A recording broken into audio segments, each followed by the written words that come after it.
Hello, everyone, and welcome to the Weird World Podcast. Hi. Hi. My name is Carrie. I'm Emma. I'm Dean.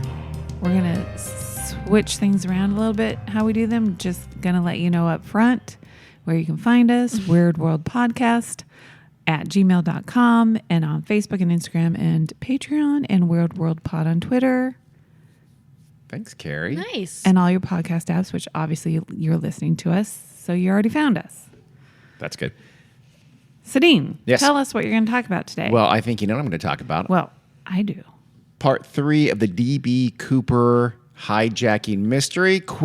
Very quick recap. Part 1. Told you about a man became known as D.B. Cooper. He hijacked a plane heading for Seattle. He got $200,000, got a couple of parachutes. On the flight toward Reno, he jumped out and never seen again. The flight landed. He wasn't on it. Part 2, we covered the investigation, how the police and the FBI, went and swarmed over southwestern Washington, where they thought he likely jumped, but they didn't find any sign of him. It's possible, or even likely, that they were looking in the wrong area. It was probably a little further south of there, we found out, because there was some money found from the loot, the $200,000. About $9,000 of that was found by a young boy on the Columbia River.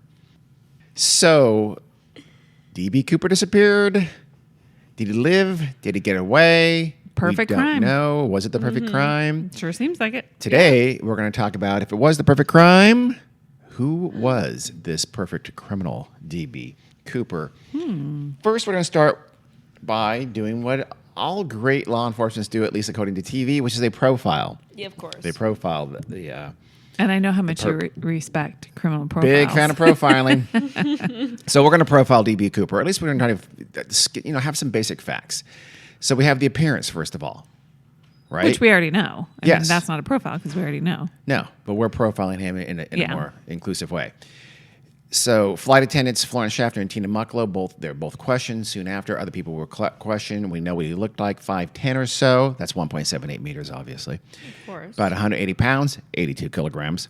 He was in his earliest late 30s. Most people put him at age 40-ish, up to the mid-40s. Brown eyes, brown hair, and kind of swarthy skin, almost a dark complexion to it. A little bit. Well, other than that, I was going to say, literally, looks Anybody? the absolute average American Yes. man. Even that, he had a suntan. So, yeah, he was the absolute Yeah. average American man. He was apparently familiar with the Pacific Northwest of the United States. That's Washington, Oregon. Specifically the Seattle area, because he could identify landmarks over the air of Seattle when looking down. As you recall, he also knew about McChord Air Force Base, where it was, about how far it was from Seattle. It wasn't generally well known to the average person. He also chose the exact right place to jump. Remember, it's kind of the flatter area north of Portland, so they really think it's fairly safe to surmise that he knew a lot about the area. Yeah. Yeah. And that he had some familiarity with skydiving, though how much of a skydiving expert he was, the FBI would come to dispute. We'll talk about that later. He also knew something about airplanes and flying, because remember, he knew about the rear exit door, and that was like the Yep. perfect plane. That 727 was just the perfect plane to try to do something like this from. It also, that same jet could be refueled faster than other jets, and we know part of his plan was to have it quickly refueled. When he landed, it didn't work out that way, but that was part of his plan. So he knew something about airplanes. Yeah. Not necessarily more than he could have researched, but he did. So we're safe with all these assumptions. But then the actual profilers get involved, and indeed got involved back then. Now, profiling is something that has a name now and was done for a long time, though, without kind of formally having the name. It was Right. famously, and I can't remember the guy's name, the FBI agent in the 80s, and kind of famously sort Yeah. of codified it. And Started with like Edward Kemper and those. Did it start Those that far guys. long ago? I think so because, well, no, they went back and talked to Ed Okay. Kemper, and I'm assuming Mindhunter, the TV show, is historically I don't know if I'd accurate. assume that. I don't know, but yeah. But I the would assume it's relatively. Because I think, was that supposed to be early 80s, late 70s or something like Edward that? Kemper, I don't know. More late 70s, I'm not sure. Yeah. But the idea is you get inside the head of the perpetrator, you understand the psychology of who it is, and it helps you maybe narrow the field. In reality, of course, profiling it's not helpful. It's not real evidence. It doesn't help you catch somebody. It doesn't help you catch or prove that person did it. And that latter part, it doesn't do anything for that whatsoever. If anything, it can just be a self-fulfilling prophecy. Research shows is using probability to narrow down a field of suspects. That's fine, but it's not positive evidence of anything whatsoever. And if you're wrong about that, you could rule people out due to profiling that you should not be ruling people out. Yeah, like they say, he's a middle-aged white man who probably still lives at home with his mother. And Right. Maybe he is. Why? Probabilities, the average serial killer is X, Y, and Z. 20s and 30s, they're white male, they're loners. They aren't all that. Yeah. And again, that doesn't, when you do catch someone, it's not positive evidence in any way, shape, or form that person actually did it. And it also can't help you catch somebody, because what are you going to do? Go knock on the door of every old lady and see if she's got a son living in the middle-aged son basement? with her? I mean, I don't know. That's one idea. It doesn't seem very practical. Actually, I think it's the most overrated. Yeah. It's a minor, modest tool, or it should be, in law enforcement's bag of tools. It's for statistics and analysis. To understand crime is more so than detect crime. It's exactly. super overrated. Yeah. So that's just my personal opinion. In this case, though, so the agents in charge are involved, the D.B. Cooper case, they sort of profiled him, and they thought, okay, listen, we think he's someone who was in desperately need of money. Because, he hijacked a plane for money, so he must have been broke. Exactly. But they said, look for someone who is in financial straits. That's what they suggested to investigators. Okay. Because he hijacked a plane for money, Right. he Step must need one. money. Yeah. Everybody. I know it. They also said, okay, if it's not that, then he was a thrill seeker or like he did it just to prove it could be done. Yeah. So that's two very different Yes. people. So you can see how they can sort of hedge and expand their pool of possibilities in a way that you can say, see, nailed it, told ya. Here's the thing. It doesn't sound like he acted desperate to me. Not at all. He was very calm. very cool, and so I think no. No. Yeah. And just how else? I mean, it's a genius idea to get away with a hijacking. It's not doesn't mean I'm a adrenaline junkie. I could land, but I'm gonna jump. I mean, there's no reason to surmise that. And it probably took him a while to plan it out. Yeah. A desperate person is gonna walk into a bank with a bandana over his face and a pretend gun. This is a much less likely to be successful scenario than a lot of other ways you could steal money. Absolutely. So the profile is also, they kind of combine with their assumption of his knowledge of skydiving and airplanes and his familiarity with McCord Air Force Base to say, okay, we think maybe he was an Air Force veteran. Or at least he had military experience. So when they looked at these suspects, they used these assumptions. Yeah. Military experience, they later think some experience with skydiving, but not that much. I'll tell you why in a little while. So these assumptions were very important because it did guide who they investigated and how they investigated. Yeah. Then things get weird, though, in the profiling world at this point with the Cooper case. Some in the FBI, they wanted to explain the Dan Cooper thing. Why, I don't know. It's just a nondescript name. If you want to make up a fake name, Dan Cooper is a perfect name, right? Yeah. But some people thought, no, it was more than that. It was deeper. They would, again, they're trying to read the psychology of this person. Yeah. So they thought he had plagiarized the name from a comic book series. The lead character of this comic book series was called Dan Cooper. He was a Royal Canadian Air Force pilot, and he had these various adventures. Some of his adventures, including skydiving. Was this a contemporary? It was a contemporary. It was also a very popular comic book series in Belgium. Oh. And had never been translated into English. Oh. In Belgium, they had a Canadian. Yeah, isn't that weird? That's weird. Interesting. That is odd. They probably had to have them out in, the woods and things like that. You don't have a lot of that in Belgium. But still, that didn't pose an insurmountable problem to our intrepid profilers.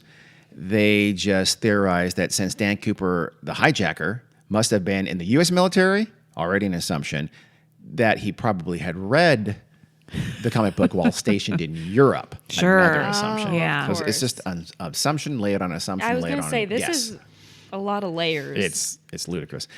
He wasn't that, then maybe he was a Canadian. Because apparently these comic books had been sold in Canada. But again, they had not been translated into English. So if that was true, Dan Cooper, the hijacker, was a Canadian who knew French, which there are a lot of Canadians who knew French, but he had no accent whatsoever. Right. So he was not a native French speaker. or certainly not a Belgian either. He And just did a really good accent. well, they also thought he might be foreign because he used the phrase negotiable American currency when he asked for the $200,000 rather than just saying cash. Right. This is a little bit weird, but you go from Yeah. that to he was Canadian. No. Yeah. This, again, it's just building assumptions on top of suppositions on top of assumptions. It's not good investigative work, but this is what they did. So, and as we know, they did not catch him. So now we can agree that Cooper showed tremendous planning skills, right? I think Yes. we all agree with that. But some Cooperologists have taken this to the extreme. They say things like, okay, well, remember that nice suit and tie he wore? He did that because he planned to hitchhike out of the area after he jumped, and if he was dressed nice, he'd be more likely to get picked up. Okay. They thought he planned to that degree and to that level. Yeah. They also thought that he chose the beginning of a 4-day weekend, a long weekend. This is Thanksgiving on a Thursday in America. Thursday, traditionally on Thanksgiving, you have Thursday through Sunday. You have Thursday, Friday off, and then your normal Saturday, Sunday off. So it was a long weekend. They thought that, because the FBI had searched for anyone who went missing that weekend, like, okay, if your husband, whatever, brother, whatever, disappeared that weekend, he could be Dan Cooper, was the idea. They searched for someone who had gone missing that weekend, didn't find anyone, so therefore some of these Cooper investigators thought, so he went to work on Monday. And since he went to work on Monday, he was giving himself 4 full days to get out of the forest and get back to work and Sure. return to life as This normal. is so It's weird. ridiculous. They also, again, as I mentioned, I've alluded to a couple times, they thought that, okay, he knew about parachutes and something about skydiving, but not too much. The reason is, around the time that the FBI mentioned that they had garnered that DNA trace from the tie clip, remember that? Yeah. They also revealed another unusual detail. Cooper was given 2 parachute riggings, as you recall, a Yes. primary chute, reserve chute. That's a parachute setup. One of the primary parachutes was a newer sports parachute that skydiving people thought of as the better of the two. The other one was a little bit older model, right? DB Cooper chose the older chute. And so now the FBI thinks, well, wouldn't an experienced skydiver have realized the better chute and Right. chosen it? Stranger still was the reserve chute that DB Cooper chose. This reserve chute that Cooper took was a dummy chute, that it was unusable. It had an operative ripcord. It was used just for in-class demonstrations only. If Cooper had to rely on the reserve chute that he took, he would have died. Did they do that on purpose? No, it was an accident. Oh, okay. The FBI had accidentally been given or sold that. I guess now, if I remember correctly, it was the Portland PD, right? I don't know. Or the Seattle PD, something like that, who had bought the chutes from a skydiving school. That skydiving school had accidentally given him one of the reserve chutes with a dummy, because they didn't want to kill a potential hostage. Right, As we talked about last time. Cooper, though, had chosen that dummy suit and the quote unquote inferior, older primary chute. So they thought that he wasn't that experienced of a skydiver. Well, but so because he did- would have made that kind of so-called mistake. So did somebody at the skydiving school. Yeah, exactly. The FBI, though, made this kind of a credo. They would rule in and rule out suspects based on the right amount. So they ruled out suspects based on their being too experienced paratroopers or skydivers. Yeah, that's dumb. It's idiotic. Yeah, that's because stupid. I mean, maybe here's my theory anyway. Cooper, he cut the cords. He had 2 Right. reserve chutes. So he used one. He cut the cords from one of the parachutes to one of the reserve chutes to tie the money bag around his body. Right? What if he simply opened one up, cut the cords, and then did and indeed did recognize the one he was going to read as a demigod and just throw it out the door when he opened the thing. You didn't need it anymore, but it was too late. You had already ruined the good reserve chute. And in terms of the older parachute, maybe he was just more familiar with it. Yeah. He had used that chute before. He knew how to steer it. Because remember, we think he probably waited a while before he opened the ripcord and likely tried to steer himself in some direction. So, but again, it became a pretty firm assumption on the part of the FBI that he wasn't that familiar. They literally said, now we ruled him out because he knew too much about skydiving. Yeah. They did That's that. crazy. Stupid. Yeah. So anyway, was their thought process through this genius of profiling. So I think the most questionable assumption was that he died. You know, they became to be so sure that was just alibi. We didn't catch him, so he must have died. Yeah. There was a researcher who studied World War II paratroopers, pointed out at the time that thousands and thousands of paratroopers, who not all of them super experienced as skydivers, survived much worse conditions than that. Right. Yeah. So, he could have lived. People chasing him and With shooting people at him. shooting at them and under much more duress Yeah. than just happen to, it being dark and cold. Yeah. So we're now going to talk about the suspects. There are a lot of them. I so bet. buckle up. Most of them are nonsense, and I'll treat some of those just briefly. But we'll start with one that's middling realistic. I'm going to start and end. I shouldn't have told you that. I'm going to start and end with two that I think are probably a little bit more likely than others. So this first one is Kenneth Peter Christensen. A man named Bruce Smith wrote a book called D.B. Cooper and the FBI. He published it in 2016. Bruce Smith, was one of the first researchers to be given full access to the D.B. Cooper files by the FBI. All the evidence they had boxes. He estimated it was something like 100 tightly packed boxes full of reports and things like that, right? He said, after going through all of it, that the bulk of it, if I remember correctly, even the vast majority of it, was reports about people who had told the FBI, I'm absolutely certain that my husband, son, brother, friend, cousin, wife, sister, whatever, is D.B. Cooper. Yeah. It became just an amazing trend, if that's the right word for people to say, I know D.B. Cooper, he was my whatever. Was it a bunch of people who didn't show up for Thanksgiving that year? Not just that. No, a lot of them were decades later. It's like, oh yeah, you know what? Uncle Lyle could have been D.B. Cooper. One of those claimants was Lyle Christensen. Lyle Christensen was Kenneth's brother. He was watching a documentary about D.B. Cooper in 2003, so that's about 30 years, more than 30 years after the event. By the end of that documentary, Lyle had just absolutely convinced himself that D.B. Cooper was indeed his brother, Kenneth Peter Christensen. I'm sorry, Lyle Christensen. I'm calling him Cooper. So he thought, he saw a documentary 30 plus years later. Oh my God, that's my brother.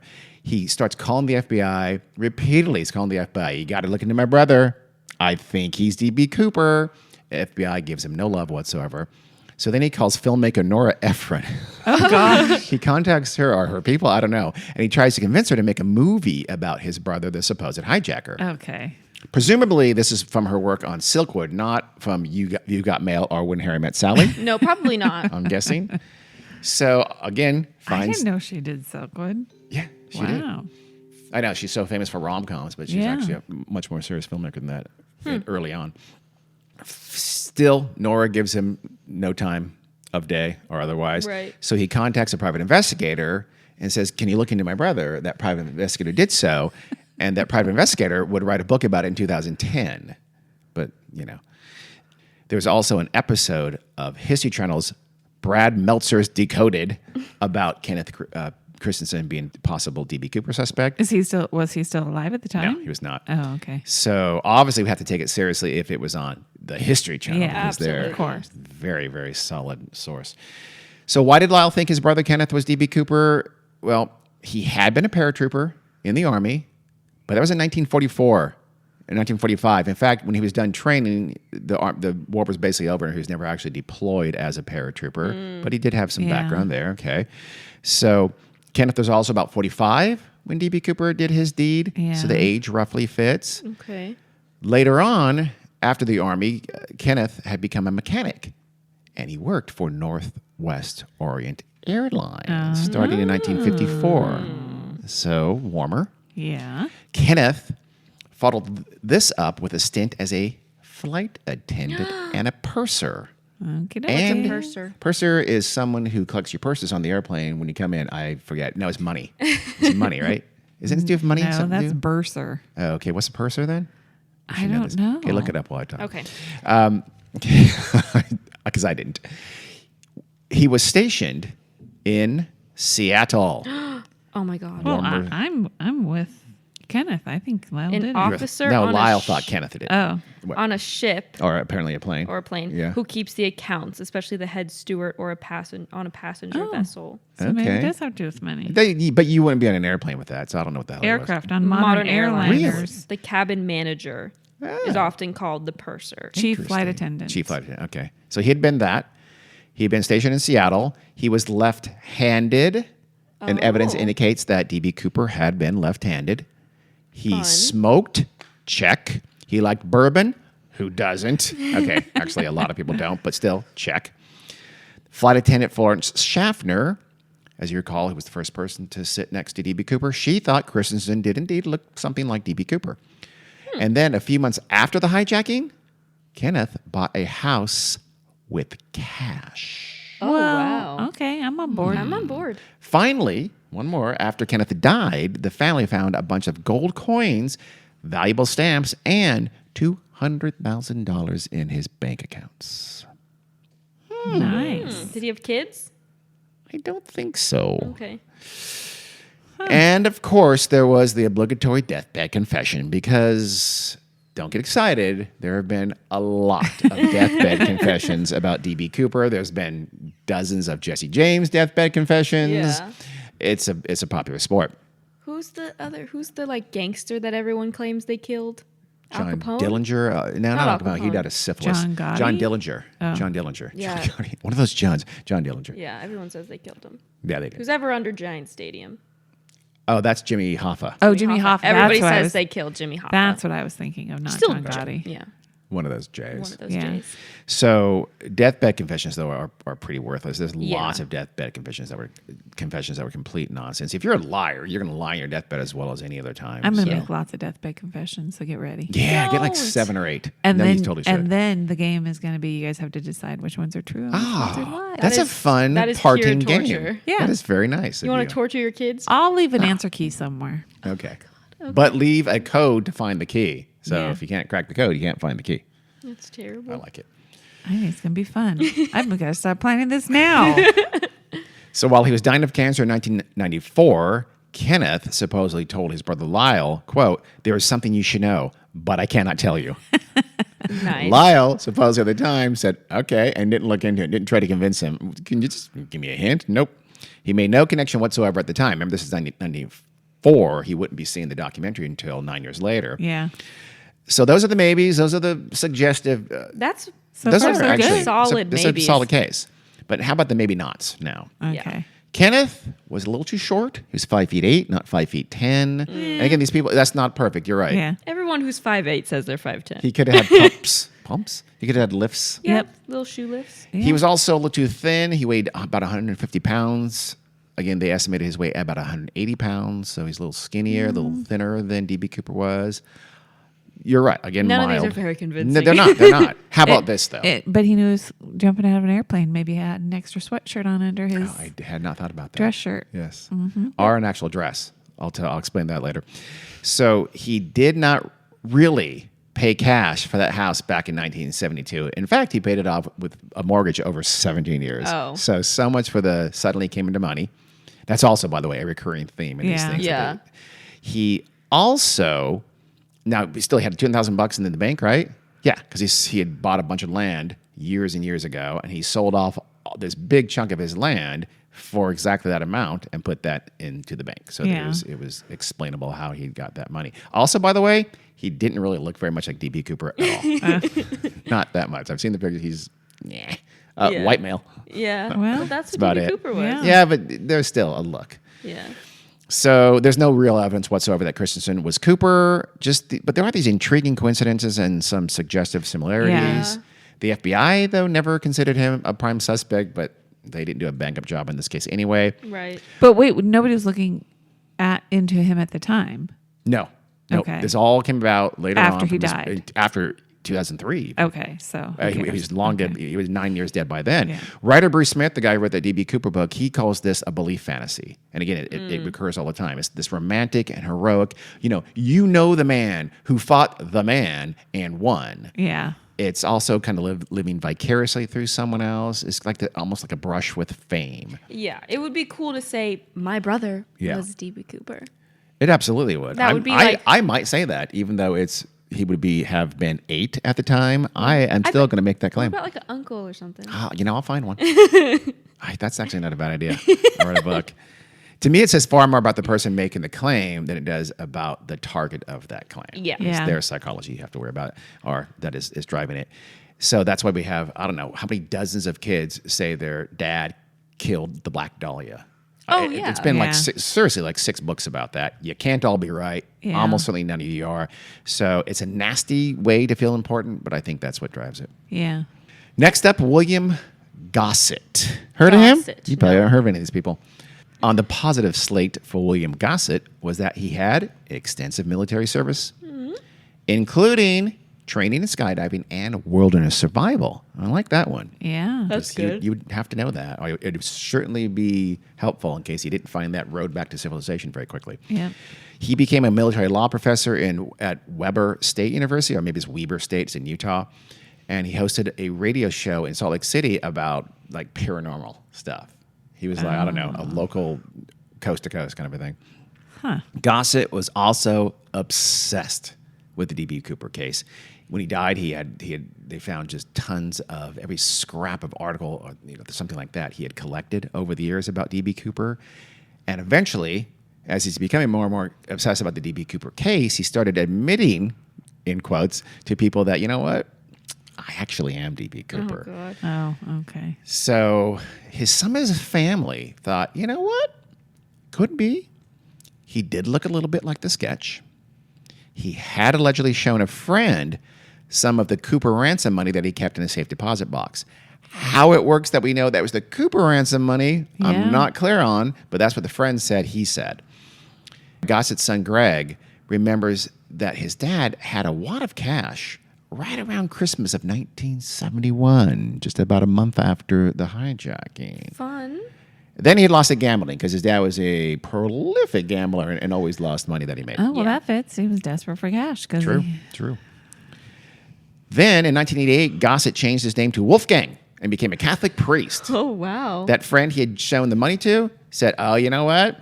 I think that's because he's trying to hide the fact that he's D.B. Cooper. This friend also claimed that one of the passengers on Flight 305, who he would not reveal who that person was, had told the friend about a physical detail, in quotes, that D.B. Cooper had. The friend, again, will not divulge what that physical weirdness was, that physical detail was. Yeah. And the friend says, you know what? Gossett had that same physical detail as Cooper allegedly had, as told to me by this passenger who I can't name, and I can't name So the you physical can't detail. name the passenger who told you this fact, and you can't Correct. name the physical attribute. Correct. Which would undoubtedly be in the files. You would think. Yeah. In my mind, all of this combines to offer compelling evidence to prove one thing, that William Gossett had a really stupid friend. Yeah. That's my theory. He's not a serious No, suspect in I my don't mind. think so either. No. How about Robert Lepsey? You think Robert Lepsey sounds like a good possible D.B. Cooper No, case? I'm still kind of stuck on the first guy. You know why he doesn't seem to be a very good candidate? Because he disappeared in October of 1969, 2 years before the hijacking. Oh. But it was one of those, you tell the wife and 4 kids that you're going to get a pack of smokes, and then you just never return kind of disappearances. Oh. Yeah.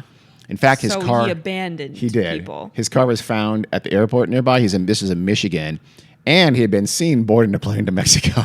Oh, Lord. So Which he's, is a long way to go for smokes. so he's a piece of shit that He abandoned is. his He family. is a piece of shit. Okay.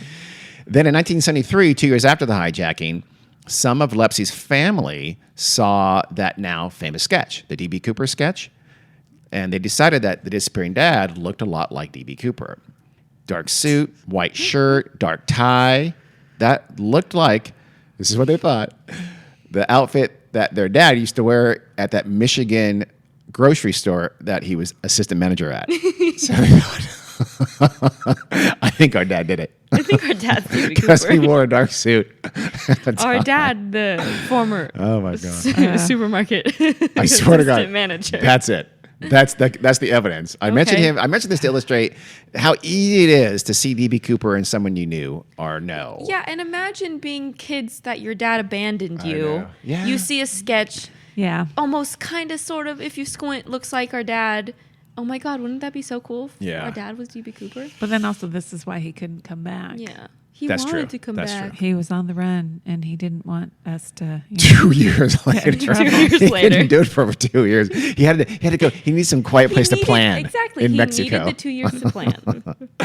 DB Cooper is kind of an etch-a-sketch for finding your loved one or person you Yeah. know. Just have fun with it, I say. So again, I will indeed find an think- uncle who I did it. think you're DB Cooper. I might be DB Cooper. I would have been 6, but yes. You know, I could have drawn on a dark shadow with coal or something like that. Yes, exactly.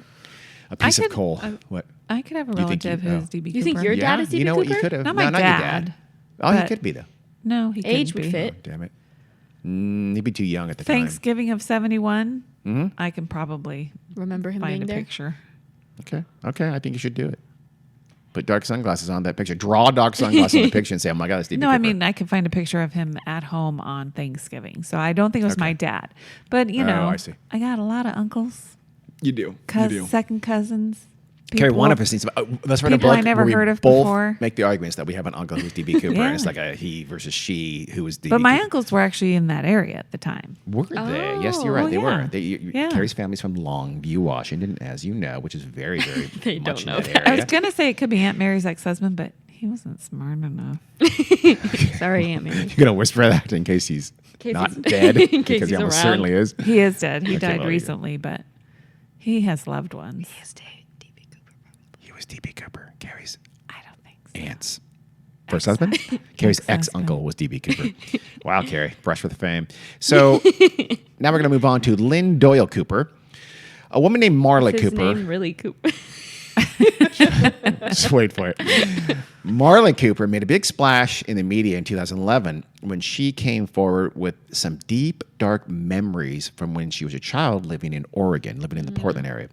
She had heard her uncle, Lynn Doyle Cooper, known as LD, Uncle LD, and her other uncle, Dewey, very Oregon, Washington kinds of names, by the way. LD, my Uncle LD, this is my Uncle Dewey.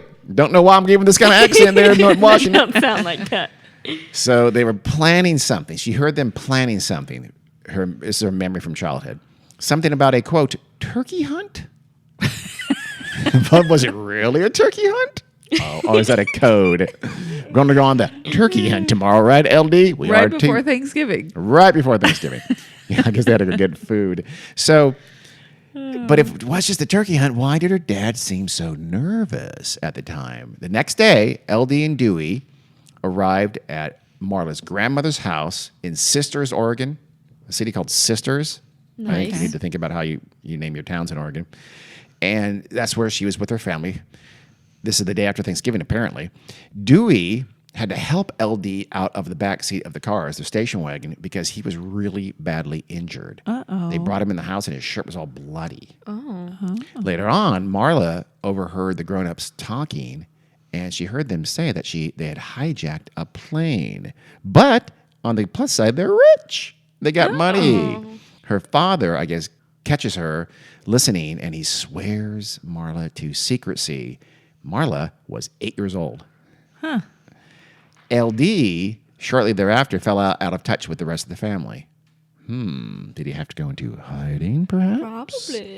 In 1995, Uncle Dewey confirmed to Marla that, yeah, LD has been in hiding, and he's still in hiding because you know what, Marla? He was DB Cooper. Yeah.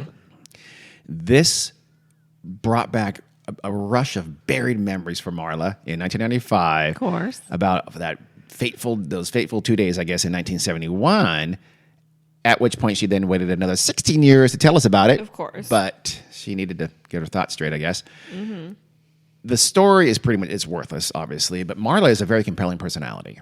And she tells this good story. She tells it I've seen some video clips of Yeah. her. She's very attractive. And she also sounds, I just want to mention that, by the way. She's kind of hot. Because And- attractive people are more believable. Absolutely. Yeah. You And believe. she sounds very rational as she tells the story. Right. Her complete bullshit story about these hidden memories and whatnot. It has zero evidence whatsoever. The FBI checked Cooper's DNA against the DNA taken from the tie pin. It didn't match. Granted, we're not sure that tie pin DNA is DB Cooper's DNA, but still, it's not a step in the right direction. And by the way, as you snickered at the beginning, If this is true, it means L.D. Cooper changed his first name, but not his last His name last Right. name. when he came on board the Flight 305. Changed That's- LD to DL. What was it? Dan. LD? LD. LD to DB. Lynn Doyle Cooper became Dan Cooper Yeah. because he was really stupid. So no, not buying it, Marla. Sorry about that. Although, call me. So anyway, Barbara Dayton. You heard that right. Barbara Dayton. Why can't DB Cooper have been a woman? Oh. I ask you. Well, I mean, why not? Because he was a man. Let's just investigate this a little bit, Carrie. Bear Okay. with me. Robert Dayton had served in the Army during World War II, and then he had worked in the explosives industry. Intrigued? You should Sure. be. Sure. He was an avid airplane enthusiast as well. He used to go and watch airplanes and things like that and try to be a pilot. Robert Dayton also dressed like a woman. In fact, he did it throughout his entire marriage while he was producing 2 children. His wife knew about it, and Okay. the kids knew about it. No, it was fine. He then started dressing and living as a woman eventually. And one day, years after the hijacking, now Barbara Dayton was at a party or just at a little get-together with some friends in, I can't remember where, somewhere in Washington, or maybe it's Portland area. And somehow the topic of DB Cooper came up. And the friend said that Barbara seemed kind of nervous at this. And so they apparently put dark sunglasses on Barbara. Oh my God. I don't know, maybe pulled her hair back a little bit and said, "Oh my God, you look like that sketch of DB Cooper, Barbara." Oh. So found out Wait, did Barbara's friends know that she? Barbara was trans. Barbara, yeah, they did. Oh, okay. They did. I would assume, yeah. Barbara confessed. Okay, you got me. I am indeed DB Cooper. She told them all about it, how she waited until 1,000 feet to open the parachute, how she'd landed near Woodburn, which is a suburb of Portland, how she hid the money in a cistern there near Woodburn, and then she put on a blonde wig and women's clothes, and she got out of the area dressed as a Yeah. woman, not looking at all like hijacker DB Cooper. That That's could be the pretty perfect smart. crime. It could be, but remember, he was wearing just a normal sports coat and white shirt. So if she had a dress in there and a wig and such like, it didn't bulk. It was very thin. Yeah. That doesn't seem possible. It wasn't like, there's no question if there's anything that he had been carrying under his sports coat that with any kind of weight or heft whatsoever, But what if Tina it was Muckler would have noticed. stashed, like we've said? Where? Somewhere. In the middle of the forest in southwestern Washington, and you go and find it? She just happened to jump out of a plane and land Well, right maybe there where you like we stashed the said, wig. it was like there was an accomplice or whatever. Like, yeah. But if I don't you know. have an accomplice, you don't need to wear a wig. And she said she did not. She said Yeah. she put on a wig and got the hell out of there. So it's not great. Grant/Barbara Dayton said she had committed the hijacking to avenge the FAA, the Federal Aviation Administration in the United States that governs pilots and things like that. Yeah. Because all the rules, she had never been able to qualify as a pilot.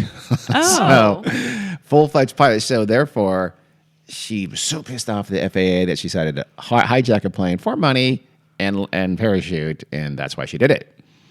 But then someone told Dayton that federal laws could still be applied to the crime of hijacking and to this specific crime. The actual DB Cooper crime could still be prosecuted. She quickly denied having anything to do whatsoever and was not DB Yeah. Cooper.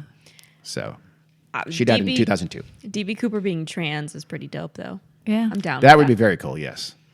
But yeah, you're at a party and it's you. DB Cooper's brought up. They joke that you look like him, so you're gonna Go you're with drunk it. and Yeah. you're gonna go with it. And it's funny, and then it's Yes. oh well, yeah, no, I'm not actually. And then they say, you can still go to jail for the rest of your life. Oh, then no. Well, then no, I was messing around this whole time. Next up, John List. Have you heard that name? I have Yes. heard that name. Okay. I John know List exactly who he is. was the monster who murdered his wife, his 3 young daughters, and his mother in New Jersey on November 9th, 1971. 2 weeks know before him. the hijacking. Yeah. List took $200,000 from his dead mother's bank account and fled New Jersey. Again, this was 2 weeks before the Flight 305 hijacking. Later, years later, some people investigating the Cooper case thought, hey, you know what?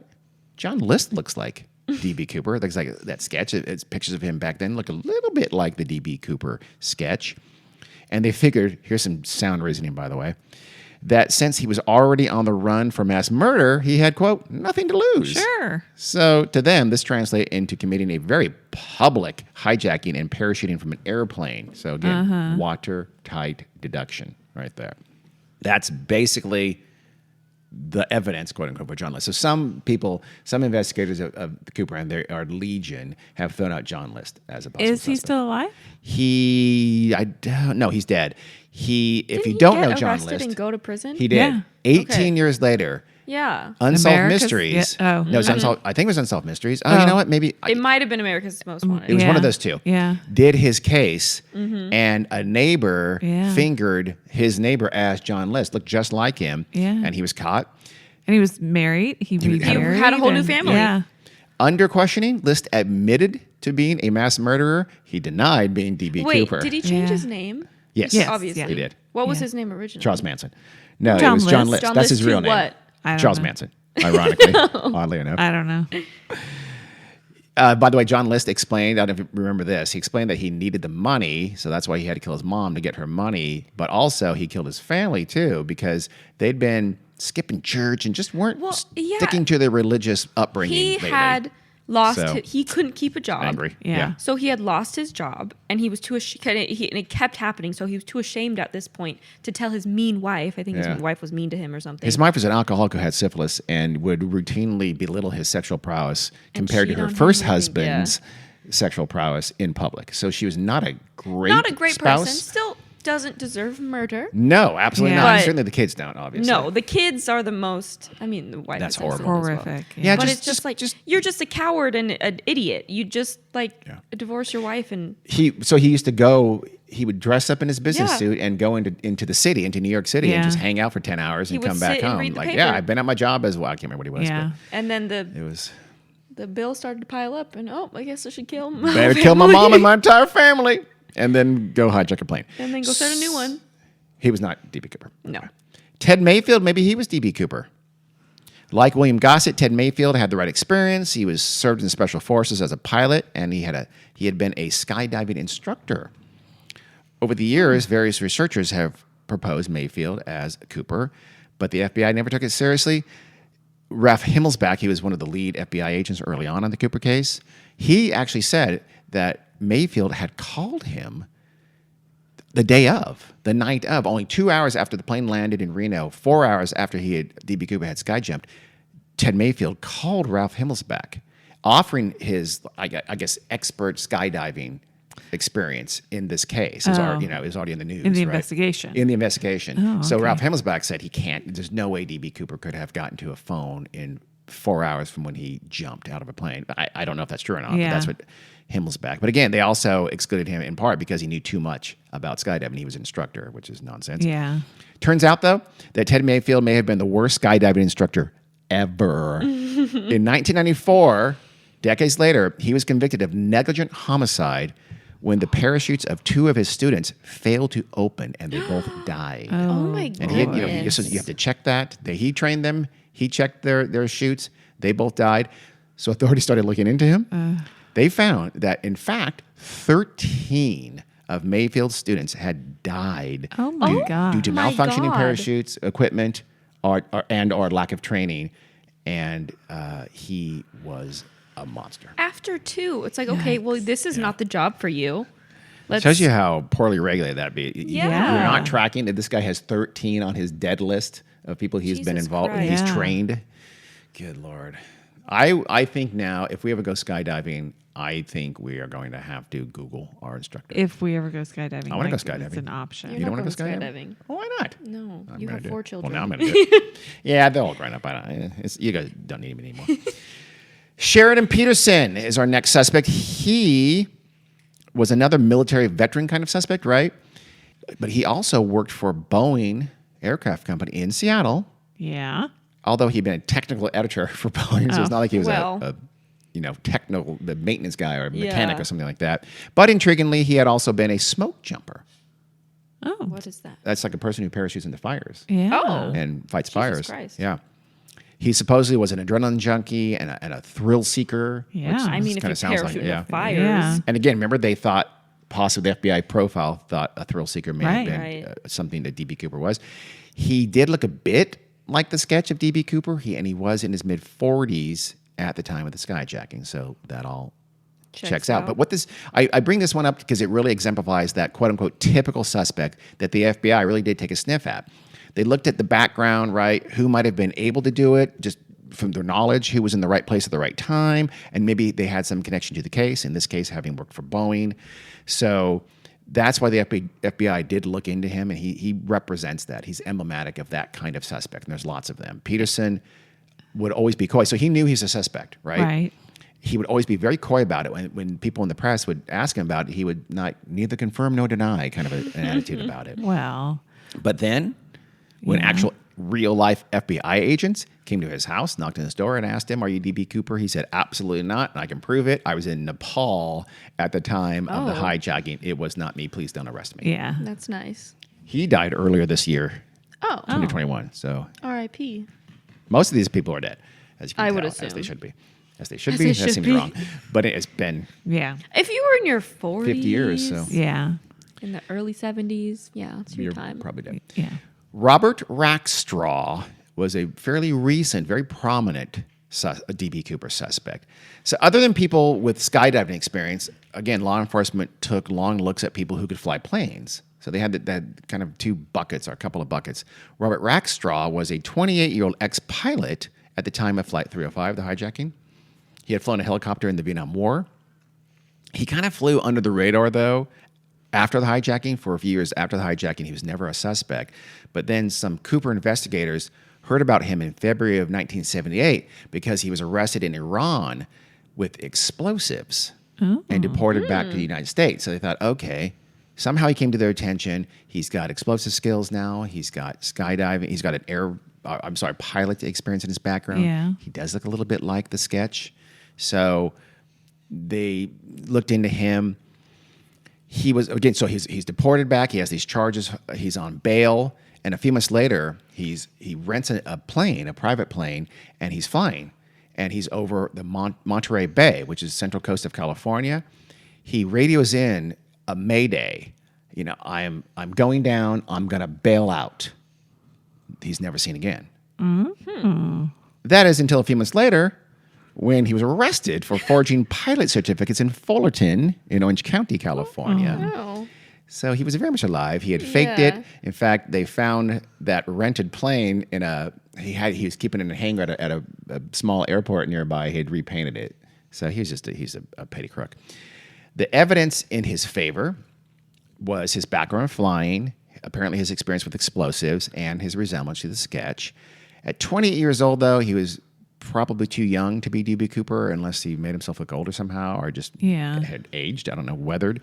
I've seen the picture, though. He does look too young. And so that's what the FBI left it. Back in 1978 and 79, when he was first kind of brought up, the FBI ruled him out and said, no, we don't think it's him. There was no positive evidence whatsoever. But in 2016 and 17, some self-described amateurs cracked the case wide open, at least in their minds, and they sued the FBI to get access to all the Cooper files because the FBI wouldn't give them all the files. So they said, we're going to sue you because we want to prove that we have this case against Robert Rackstraw as D.B. Cooper.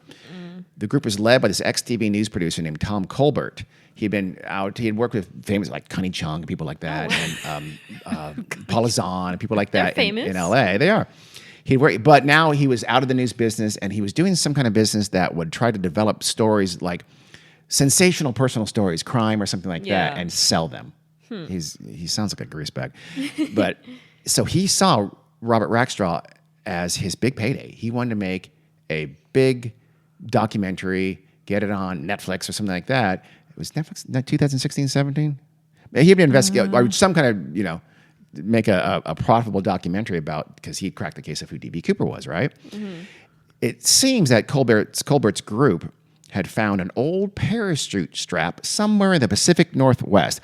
Specific location, they're not saying. Oh, my God. And they later found a piece of foam, which they thought, you know what? That was from Cooper's parachute pack. That's their hard physical evidence for these guys. And he hired this whole team, by the way. He hired people with actual skills who would be willing to, say the right things to get a documentary made. But then he kind of slid into full conspiracy mode. And he claimed that there were some letters. There were about 5 or 6 letters written by people claiming to be D.B. Cooper directly after the hijacking. They said, I'm D.B. Cooper, and they were taunting or whatever. One of those letters, written in December of 1971, they decoded it. He hired like a cryptographer to see if that letter was coded. And so it was like an ex-military intelligence expert. And he looked at the letter for Colbert. And not surprisingly, he broke the code. Yeah. Colbert claimed that his team had deciphered codes in the letter that referred to 3 of the Army units that Rackstraw had served in while he was in the military. And he would do that because? God knows why. The letter also said, in code, of course, quote, if catch, I am CIA. I was going to say catch. CIA. They always are. They always are. So Rackstraw's now saying, he was a CIA asset, so he was protected. They're always CIA. Yeah. Every time. So, and Colbert said that the FBI wouldn't give him all of the Cooper files because they were embarrassed that these amateurs had outsmarted those damn FBI agents. They would later get the files or get access to the files. But it wasn't at all for sure because Colbert, he was unable to make his documentary. So in 2018, he had gone on a History Channel documentary and investigated this case about other cases, but the case for Rackstraw, right? And so they had the FBI agent who was part of the then investigation of D.B. Cooper look over all the evidence, and on camera, that agent told Colbert to his face, "Your case is complete bullshit. You have nothing. It's nonsense." And he just kind of stammered, "Well, I admit it's circumstantial," but he was embarrassed. Yeah. And so now he whines. The FBI and CIA have blackballed him. They won't let him make a documentary. That's why no one will return his phone calls because, Well, he can make a documentary. But No, they won't let him, Carrie.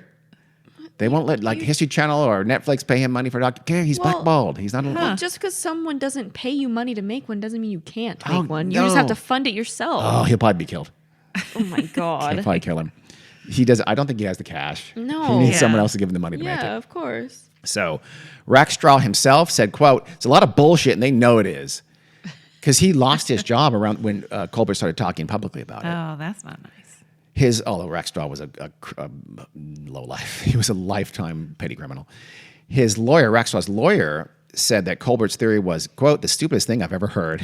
I tend to agree. Yeah. And on that same History Channel documentary in 2018, they showed the picture of Rackstraw to one of the Flight 305 flight attendants, I think Tina Muckalo, and she said it looks nothing like him at all. So I've seen the picture. There's a super, again, middle-aged, male, white guy, American is the only resemblance whatsoever.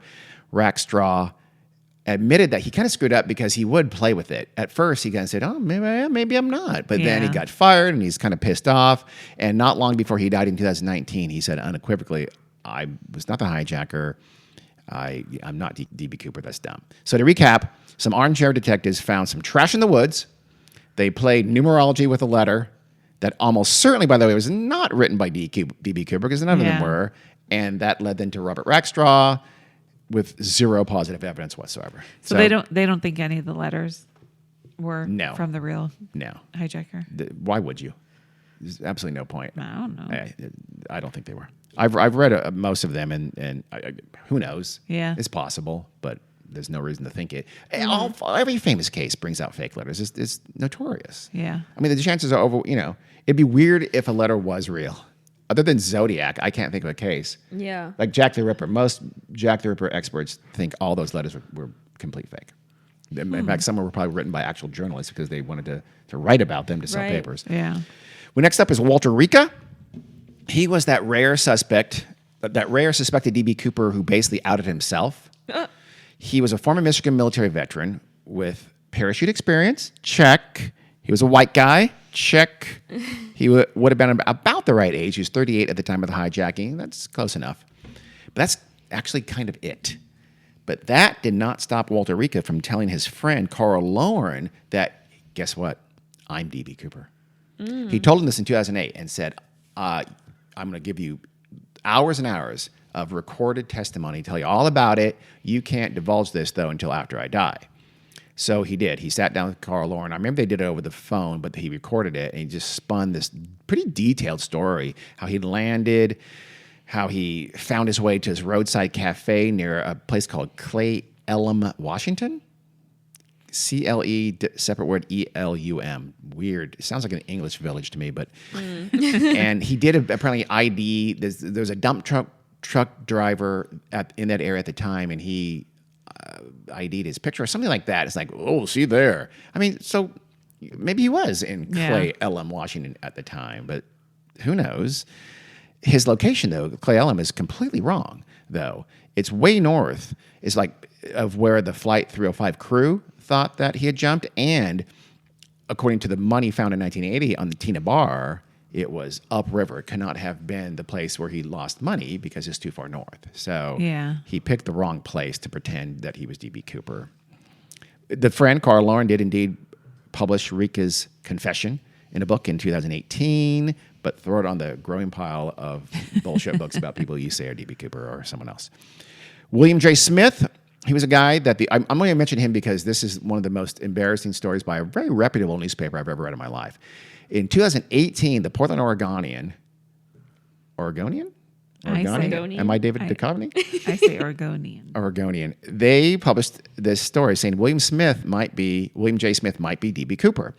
The case is literally based on things like he lost his job in 1970, so he needed money. He went to high school with a guy named Ira Daniel Cooper. Oh. So that's where he got the name Dan Cooper. Sure. He had worked for a railroad company in Pennsylvania. So, you know what? He's in rural Washington. He would have known how to hop a train to get out of there undetected.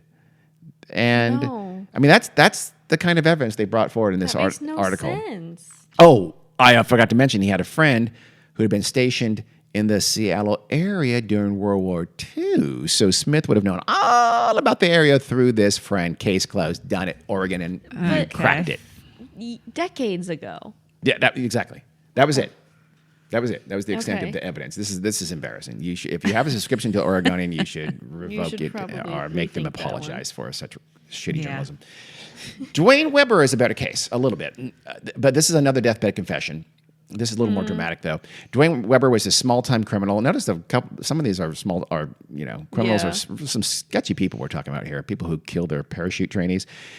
Dwayne Weber's wife came to believe that he had been D.B. Cooper. He's dying in 1995. I think he had cancer, and he's rambling on about the bucket. This is on the Mystery of D.B. Cooper special on HBO. I have no idea what she meant by that. I don't know how that's supposed to indicate he was D.B. Cooper. But he said he talked about the bucket? Okay, why are you telling us this, Joe? Her name is Joe Weber. Dwayne, though, she felt that he was trying to confess something. And at one point he just said, oh, fuck it, let it die with me.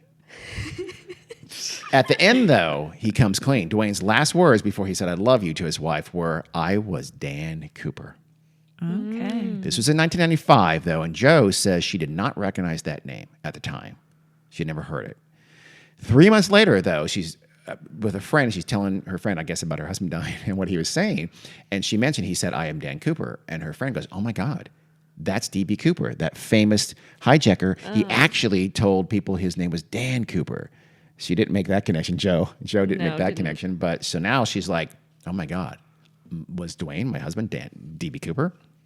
So in that documentary, though, you see this. There's this Cooper enthusiast named Tim Collins has lashed onto her, and it's kind of sad because she's starting to talk about it and rambling, and he says something like, "Okay, Joe, why don't you start with when you guys were in Lake Maryland and go from there? Remember?" And he almost feeds her memories. Yeah, It doesn't look like a healthy relationship. Yeah, I mean, she relies on him because he's interested in her, and she's a lonely old lady, and he's an obsessed Cooperologist who thinks he's found D.B. Cooper. So it almost seems like she believes what Tim Collins says or her memories as much as she believes her own memories. Yeah. Well, was she married to him at the time? Yes. And you think she'd know if he was gone. And if they got a bunch of money. And if they did have money, that never came up. What? Anything I've read, That never came up. They didn't ask him that. There's not really any real positive evidence for it. His wife, there's little tidbits, right? His wife says, there's a little bit here. His wife says he bought 2 cars with cash not long after the hijacking. Yeah. But he was unemployed at the time. Okay. But he was a small-time crook. So... Yeah. He robbed a liquor store, and he, laundered the cash with cars. That's not hard to believe. He also left a magazine article about D.B. Cooper in their safe deposit box. That actually is a little more telling. Joe Weber also, in 1995, after she talked to that friend and became interested in the D.B. Cooper case and started looking into it, she went to the local library and she checked out a book about D.B. Cooper. In that book, she finds the scrawled marginalia. That's her husband's handwriting. He had checked out that book and was writing notes in that book, which, by the way, is a dick move. So she Public said. library. Dick mood. So she says it was his. I think it probably really was. But I think that's very telling, but it's not in the way she thinks. It's not because Dwayne was D.B. Cooper. It's because Dwayne was obsessed with being D.B. Cooper. Yeah. He was a small-time crook who would have loved to be A big the time. mastermind criminal. Exactly. So on she my also. deathbed, I'm going to say I'm Dan Cooper. I think she should. Or I think we all maybe should. he Let's all was. agree to We it. probably all should. She remembers that they were vacationing near Lake Maryland in Washington in 1979, and her husband, Dwayne, had said, hey, this is the place where D.B. Cooper walked out of the woods. So I was like, how would he know that if he wasn't D.B. Cooper? Well, It was again, national news. that also fits with him wanting to be D.B. Cooper. Cooper. Yeah. She also said that he dropped something in Lake Maryland on that trip in 1979. It was about 5 or 6 months later when the money was found on Tina Bar, upriver from Lake Maryland. That was Cooper cash. So she is, in her mind, he dropped $9,000 bucks. Yeah. Why Why? fuck would you do that? would you do know that? what? Yeah. I'm just gonna fuck with people. I'm gonna Yeah. drop it here. I want y'all to find it. Makes absolutely no sense whatsoever. So I don't know. Maybe that's what she remembers. Maybe that's what Tim Collins wants her to remember. I don't know. Exactly. Yeah. But other little things like his bad knee. He had a bad knee. He told her that I got that from jumping out of a plane. Sure, you did. Yeah. He liked bourbon and he smoked. Okay. A lot of people. A white guy in that age at that time, yeah, they all Everybody liked did. bourbon and smoked. So there's other little tidbits, but in 1988, the FBI checked Weber's fingerprints. Remember, they had 63 prints they had taken from the plane that they could not match. Right. They did not match Weber's prints to any of those 63 prints. Yeah. Not Doesn't completely mean- yeah. conclusive, but still. And again, his DNA did not match as well. More so, he didn't look like D.B. Cooper, really at all. I've seen the picture. I've seen the sketch. He doesn't look much like D.B. Cooper Yeah. at all. It's clearly a case of this petty criminal Yeah. fantasizing something that he wasn't. Yep. And being D.B. Cooper would be the best. Now, our last candidate is named Richard McCoy Jr. And you saved the best for last. I think so. Right?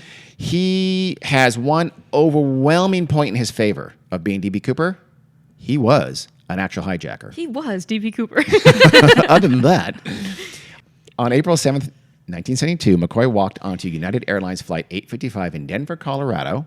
Like Flight 305, Flight 855 was a Boeing 727 with that aft exit stairway that you Okay. could jump out of. Okay.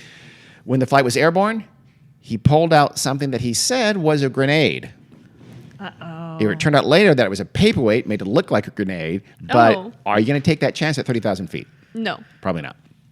So naturally, McCoy demanded 4 parachutes, just like D.B. Cooper had.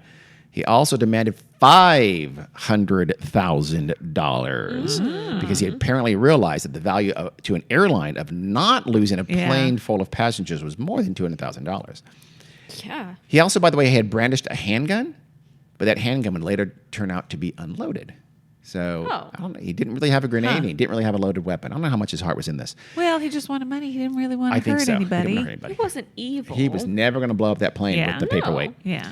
So, yeah. And D.B. Cooper's dynamite could have been painted sticks Yeah. of clay. Who knows? Clay? Yeah. I don't know why clay. Because also, if you get caught, So, joke, All guys. I was kidding. I was kidding. but no, I mean, there would still be serious consequences. Of But course. they really couldn't charge you with like I would think it'd be attempted lesser murder or consequences, anything yes. like that because you really didn't have a mechanism to kill anybody. I would think so. Right? My guess is it just would making push the charges threats, down a little yeah. bit. Yeah. Yeah, a little bit. yeah. If you're a lawyer, tell us.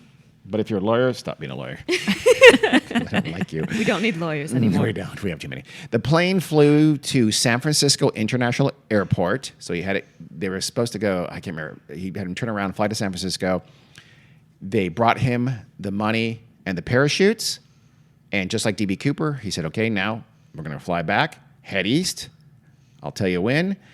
And he jumped out of the plane, just like D.B. Cooper had, somewhere in Utah, somewhere near Provo, Utah. However, he had left behind a handwritten note which explained his demands. He had left that behind with his fingerprints on it. Oh, my God. And he also left behind a magazine he'd been perusing with his fingerprints my on it. God. So a little sloppier than Yeah. D.B. Cooper the first time around anyway. So a friend recognized the sketch, told the authorities. 2 days after the hijacking, McCoy was arrested without incident at his home in Provo, Utah. The ransom money was found in his attic. So pretty easy case. Yeah. He was tried, convicted, and sentenced to 45 years in federal prison. 2 years into his sentence, McCoy was able to make a fake gun, and he and a group of other convicts carjacked a dump truck, or like a garbage truck, I think, and they crashed it through the main gate of Lewisburg Federal Penitentiary in central Pennsylvania. That's on the east coast of the United States, by the way. They then split up. They escaped. They were successful. They successfully escaped. But just a few months later, McCoy was tracked down by federal authorities hiding out in Virginia Beach, Virginia. He was killed in a shootout with FBI agents. Oh, wow. So he did not live to say whether he was or wasn't. But D.B. Cooper. let's keep this in mind, though. There had already been, and would be even after this, several copycat D.B. Cooper Yeah. hijackings, asking for parachutes, hijacking a plane. It became a thing right after the first one, D.B. Cooper. So this could have been just another one of those copycats by McCoy, or was McCoy trying for a repeat performance, this time for more money. More money. Let's listen to the evidence first, Gary. Yeah. The evidence. Family members said that Richard McCoy had a clip-on tie and a mother-of-pearl tie pin, just like Cooper's. When asked if he was D.B. Cooper after the Denver hijacking, McCoy would say nothing. Again, sort of neither confirm nor deny. He had been a Green Beret. He had been a helicopter pilot. He had experience with explosives. He was a very experienced recreational skydiver. All this is not a bad resume. No. One of McCoy's friends, his name is Ben Andrew Weirden.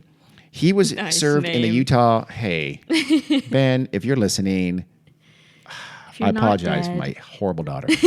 So, he's not. He was just on that D.B. Cooper show on HBO. He was talking about this. Oh. He had been in the Utah National Guard with McCoy around the time of the hijacking, and he remembers that just after the Cooper hijacking, he and McCoy would sit around and talk about hijackings, how to do it. They would strategize. They would sort of game out, how do you successfully pull off a hijacking? So after the Denver hijacking, Ben remembers, he kind of puts these things together. Hey, my old buddy McCoy, Richard and I used to talk about hijacking way back then. He looks a lot like that sketch. And he lives in Provo, Utah, which is where the hijacker had jumped. So that's why Ben called the FBI and said, I think it's my friend Richard. And they checked his house and they found a it. snitch? Well, he not only was he a snitch, but listen, so he goes to like a court hearing, and I guess he came across Richard being let out, and McCoy at a court hearing, and he saw his friend Ben there. Then I guess he knew that Ben had turned him in, and he looked at him and said, some of that money was for you, because they were still friends apparently. Yeah. I know. If you think if I had tales of a dream with my friends, specifically if we sat and talked about something and they went and did it, I would not snitch on them. Yeah, but here's the thing. He looked a lot like D.B. Cooper sketch. So his friend, I don't know if Ben thought this for sure, but I'm guessing that Ben also thought he might have been D.B. Cooper. So this would have been the second hijacking. Why would in you want to 6 snitch months. on D.B. Cooper? Reward? Was there still I a reward? I don't know. I didn't read that if there was or wasn't. There probably Even was. though, I don't know for a fuck fact. no. I would be like, good job, dude. You High five. did So it. you're taking the pro hijacking stance. In this case, yeah. Okay. All right. No. The stakes sorry, are a I little bit just- too high with an airplane full of But nobody got innocent people. hurt. That time. Yeah. You can't just I would excuse call him up. hijacking. Not I would everybody has a call him up and paperweight. say, hey, You're listen. just encouraging the next guy who is going to bring a real bomb or a real gun. I still want to snitch on my friend. Oh, okay. But I guess because snitches get stitches. I think that's part of You've it. never heard of if you see something, say something? See something, say something. No. I don't live in a post 9/11 America. Keep calm, carry on. Carry on. I don't know if that really applies. The FBI agent who shot McCoy in Virginia claimed he thought for sure McCoy was Cooper. He said, quote, when I shot Richard McCoy, I shot D.B. Cooper at the same time. McCoy's probation officer thought that he was D.B. Cooper as well. He speculated that McCoy had lost all the money on the jump. Because remember, he tied it off his body. It was an open, unzippered, unhandled bag. Yeah. He thought, okay, he lost all the money, so he had to do this second one and for $500,000 Right. because he didn't have the money that he was supposed to have. And again, I can't overstress it. He looks a lot like the sketch. He by far of all these suspects, he looks far more like the sketch than anybody else, in my opinion. The evidence against McCoy, though, is kind of geographic. McCoy was seen in Las Vegas on the day after the hijacking, and there are actually phone records and gas receipts to prove that, to indicate that.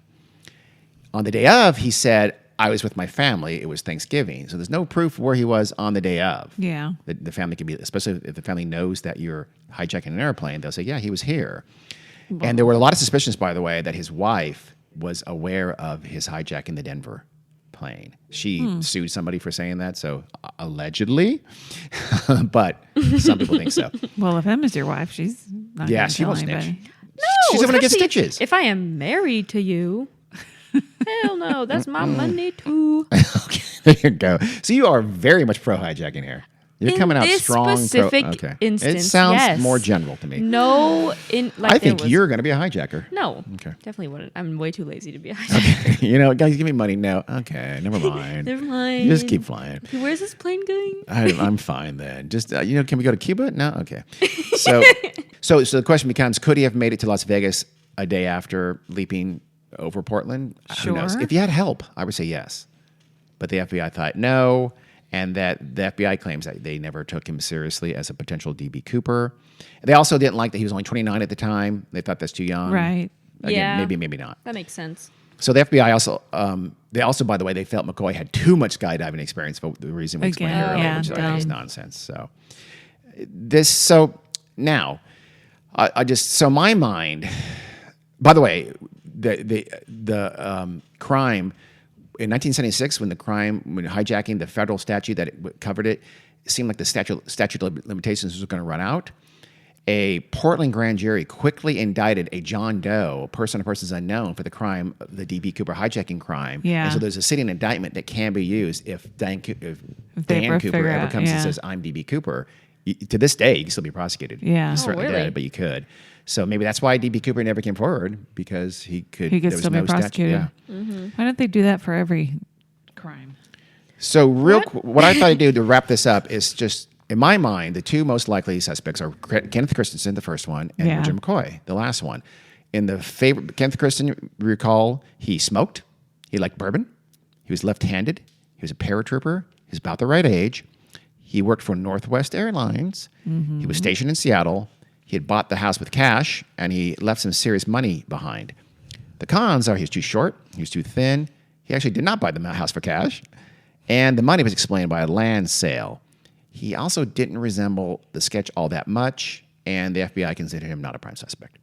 Richard McCoy, pros, he had military training, he had explosives experience, he had extensive skydiving experience, he had a tie and a tie pin, much like Cooper's tie and tie pin. He looked a hell of a lot like the sketch, and he really did actually hijack an airplane. The cons are he's a little too young, and could he get to Las Vegas in a day? In fact, kind of less than a day, because remember it was at night. And also, by the way, the strategizing about hijacking, that was after the DB Cooper hijacking. So that strategy could have been, I'm thinking about hijacking for the first time, me, Richard McCoy, so I'm going to talk to my friend about how you do it. Yeah. So Probably prompted by the DB Cooper. exactly. Not that he was DB Cooper, but that he was prompted. That's a good idea. He was, in other words, he was one of the copycat hijackers. There was 5 or You 6. want to know my answer? Yes. What is your answer? Neither. You think neither, huh? Yeah. What do you think, Emma? I think neither too. I do kind of think this was the perfect crime. Either the perfect crime or he died or whatever. Yeah. You know, I would like to believe in my mind that it was the perfect crime, that the perfect crime has already happened and nobody can try to do it again. Why do you think neither? Is that the same reason? You think? Because of the cons that are If the I cons. had to pick one, I would say McCoy. the first one. Oh, You say I'd Christensen? I would say Christensen, yeah. I would pick McCoy. Yeah. I would pick McCoy too. I just don't feel like He looks if he really so was, much like if he it. really was did DB Cooper, hijack. he would just do it do it again the year later. Why not? It worked.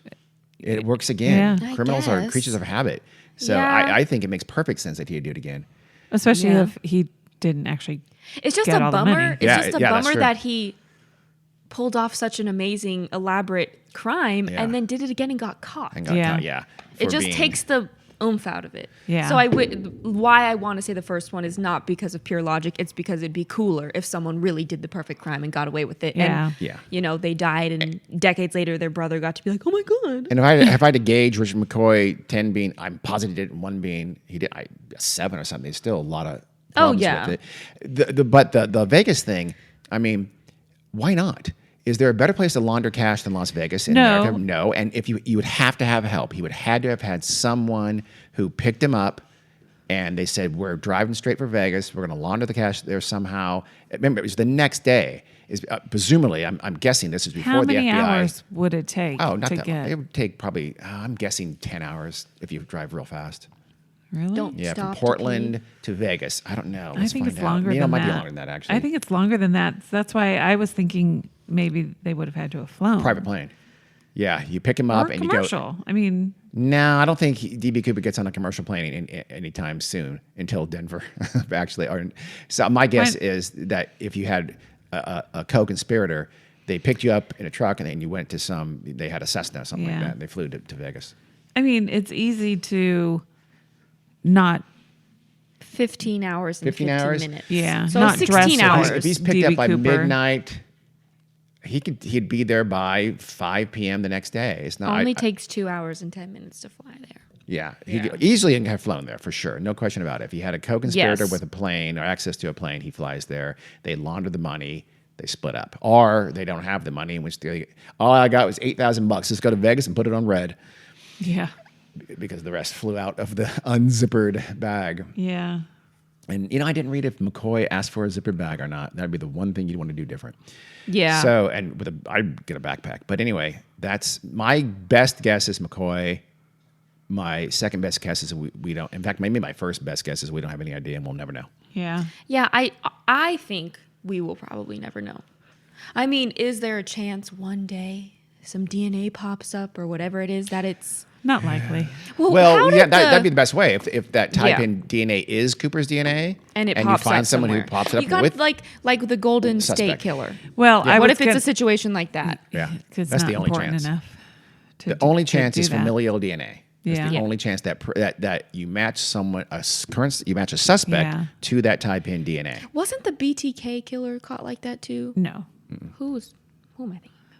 Somebody else. Must just be the Golden So State that's the story, the 3-parter. Yeah. Mysterious Yeah, hijacking my of gosh. DB Cooper. Maybe the most enduring sort of crime mystery in American history. I Yeah. feel like it's one of the only like genuine mysteries because Yeah. a lot of these mysteries unsolved have actually been solved or Yeah. we know who did it. Or it's kind of but- like, yeah, exactly. like the This is- Dahlia or Jack the Ripper, Yeah. all that. We know who did We it. kind of get, yeah. This is one where your best suspect is not a perfect suspect Right. by any stretch. Ever, yeah. Yeah. So it's a really good chance that we have. I mean, people have been looking at this. Thousands of people have been obsessed over this and looking into Yeah. it, and we still don't have It's- a really, really clear suspect. It's very possible that someone just got away with it. Yeah. And you like that because you're pro I hijacking. We've like established that. Emma as pro hijacking, so I'm and would never pro snitch. Mystery. Me I too. like mysterious Yeah. things. Good thing because we do a lot of them. Okay. Well, that's it. Thank you for listening. Thanks. We're not Peace going to tell you where out. to find us because Nope. we already did that. Until next time, see ya. Bye. See ya.